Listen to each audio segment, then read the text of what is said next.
Hello everyone.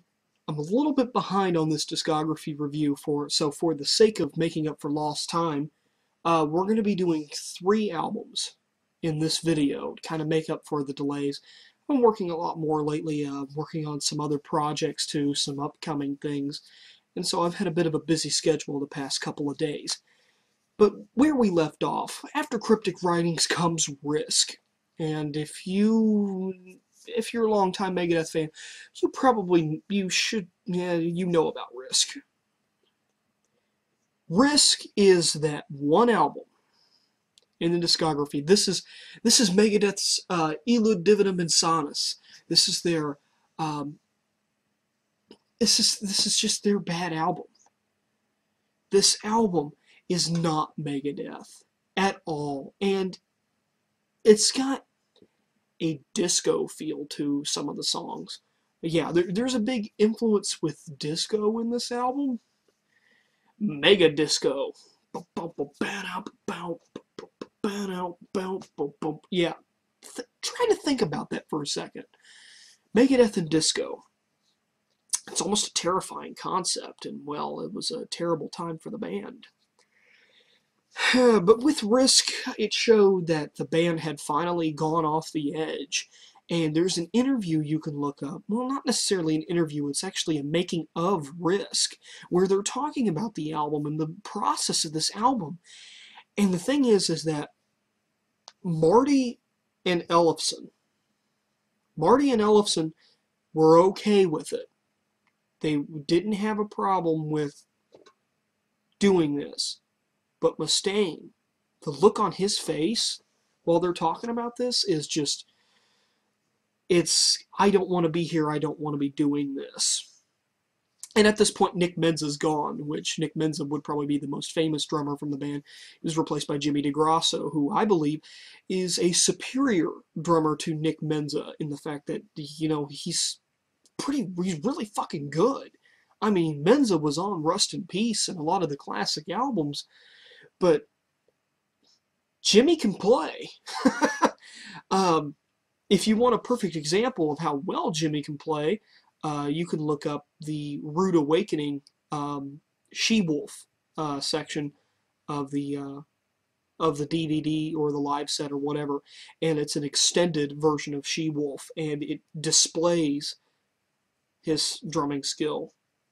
I failed to mention that there was a lineup change in Cryptic Writings, and so I'm kind of doing that now. But with Risk, it was a risk, as quoted from the band, that's why they named the album, because it was radically different. They named it Risk because it was a risk. And supposedly there was this thing where Lars Ulrich said, maybe Mustaine should take a little bit more risks with his career. And so I guess that's what happened with him here. And Risk is not even worth your time. Risk would also be the last album to be remastered in 2004. All of the albums up to this point were remastered in 2004 by Mustaine, and I think he may have called in a few other engineers on some of the remasters, but most of it was done on his part.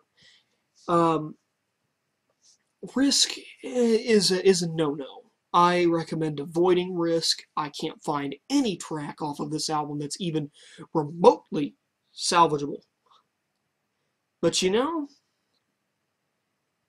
lot of people would expect Risk to be the worst album in Megadeth's discography. And I'm going to have to disagree with that. And the reason for that, and the reason why I disagree with it, is because of the next album, The World Needs a Hero. Risk is just, to me, is just flat out bad. It doesn't sound like Megadeth, so there's nothing remotely salvageable of the band that I knew and loved. But with The World Needs a Hero, they tried to get back into the swing of things. And the album just wound up pissing me off. Risk didn't piss me off, because at this point, they're not even trying to be a metal band at Risk. But with Hero, they tried to get back into the swing of things, and at this point, Marty Friedman had left to go off to Japan to play his pop songs, which don't really, can you guys think of anything Marty Friedman's done lately? Other than have a nice guitar-based Japanese show where he has people like Kerry King and Paul Gilbert come on, and they shred with game show contests. If you haven't seen those before, look it up. It's I can't remember what the name of it is, but just type in keywords like Marty Friedman, Kerry King, or Paul Gilbert, or Marty Friedman, Paul Gilbert guitar battle, and you'll see what I'm talking about. It actually looks like a really cool show, and I wonder why we don't have something like that here in the States. But I'm getting off track here. The World Needs a Hero has tracks such as Motorcycle, a sequel to Hangar 18 known as Return to Hangar, the title track, which funky bass line and a silly set of lyrics. And you also have Millennium of the, oh no, it's not Millennium of the Blood, it's 1,000 Times Goodbye. They're the same thing almost. And then you also have a cover of Diamond Head's I'm sorry, it's a new Megadeth song called When. Yeah, I'm being a little pretentious tonight, but these two albums are just so bad. I mean, I do like the opening riff to Motorcycle. I mean, I've played it in some of my guitar cover videos because it honestly sounds like a 70s funk line almost. You put wah on there, bam, you got a 70s cop show theme song. But then tragedy strikes. I wouldn't say tragedy, but more like a game changer. After The World Needs a Hero, Mustaine suffered a nerve injury to his right arm. Or what? No, not his right arm. I'm sorry, his left arm. I'm not thinking clearly tonight. He suffers a nerve injury to his left arm and is told by several doctors that he will never be able to play guitar again. Mustaine, being stubborn like he is, says, "Fuck you, I'm going to find a way around this," and I'm glad he did.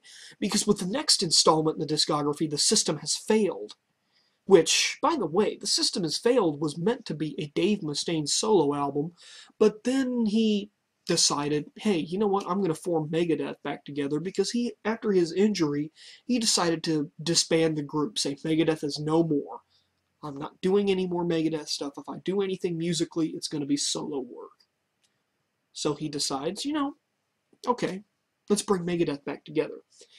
So while he's still recovering from his nerve injury, he has a whole bunch of guest studio musicians come in and record The System Has Failed, and including old someone from the Megadeth long time ago, Chris Poland came in and played some solos, most notably the solo on Blackmail the Universe, the opening track to The System Has Failed. And I will give The System Has Failed props, as it is a great comeback album from Megadeth. Granted that I feel that there's plenty of filler on this album, there are some really key standout tracks, which I believe to be essential on any of the greatest hits, if you will, my greatest hits list of the Megadeth discography. There are some songs on here that I believe belong in that category. Blackmail the Universe, Die Dead Enough, even the short little 45-second thing, I Know Jack. I mean, this was a return to form. And I'm really glad that instead of just giving up, Mustaine decided, I'm going to get back into the swing of things. And with The System Has Failed, production-wise, it is a unique sound for Megadeth, kind of like how Megadeth changed up their sound with Euthanasia, in the fact that it's a different production-wise, not necessarily tuning.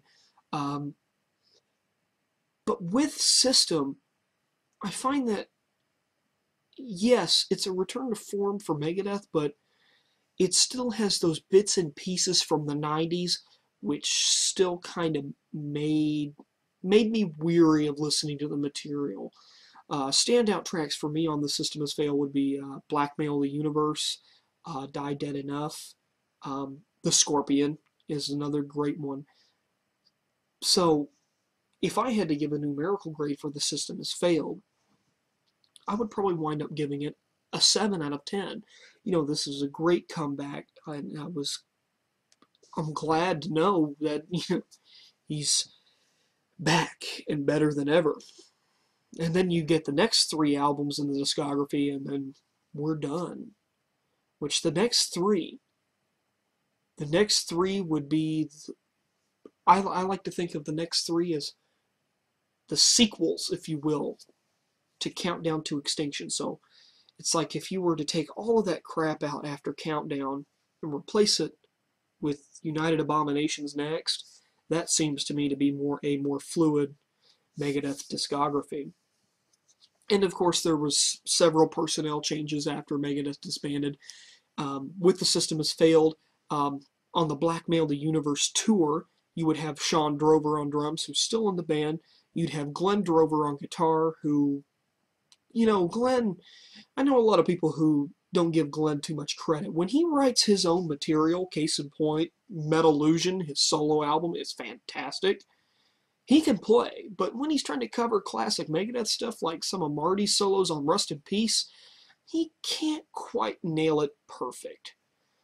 And then you would get that no-name bassist, what was his name? James McDonough. He was in the band for like a split second, and then gets replaced with James Lomenzo of Black Label Society fame.